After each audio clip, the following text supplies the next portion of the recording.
well, because this is an area where we always need to learn and grow. But first, before we go to the panel, I am absolutely delighted to announce the first recipient of TLI's new Diversity and Equity Fellowship. You know, we had several very strong applicants this year, which was terrific, but there was one that stood out for several reasons. First, this winner is someone who has significant lived experience as a woman, a person of color, a Muslim, and a working mom in a STEM discipline. She's experienced both the challenge and the opportunity of being the only one in many rooms over her career.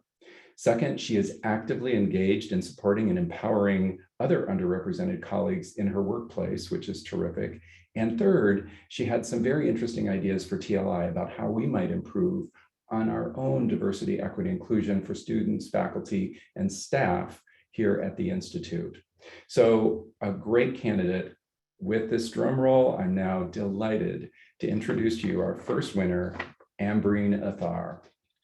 Now, Ambreen is currently a first-year student in the Master of Science in Management of Technology program, but she brings a tremendous background to the program.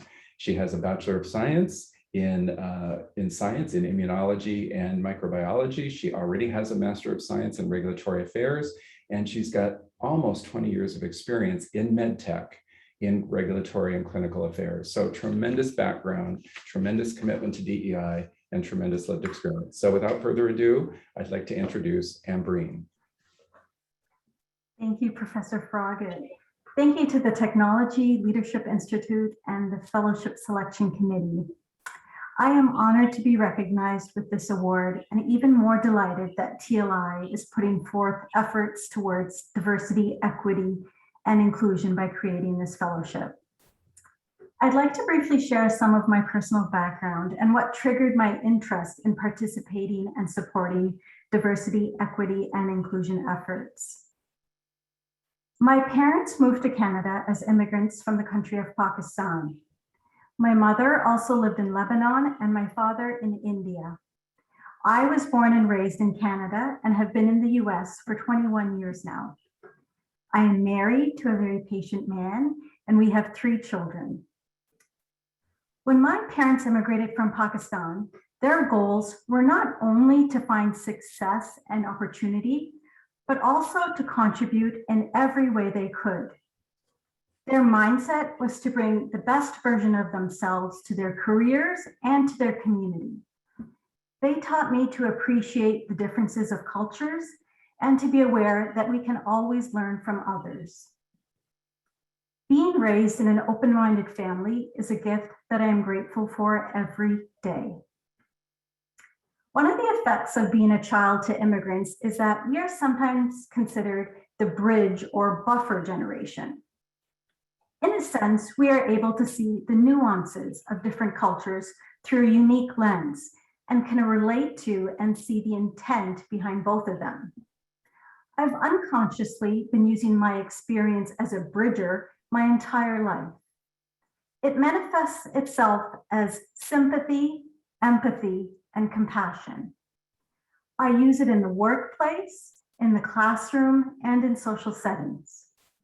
Although it can be sometimes challenging, I recognize it is one of my greatest strengths. It ultimately leads me to foster an inclusive environment and pushes me to go that extra mile for someone else. As we think about diversity, equity, and inclusion in the field of technology and leadership, I am optimistic that our industries will be among the leaders to focus on this topic. We are, after all, the people who are at the forefront of change. We know change can lead to better things, and that change can impact so many in meaningful ways.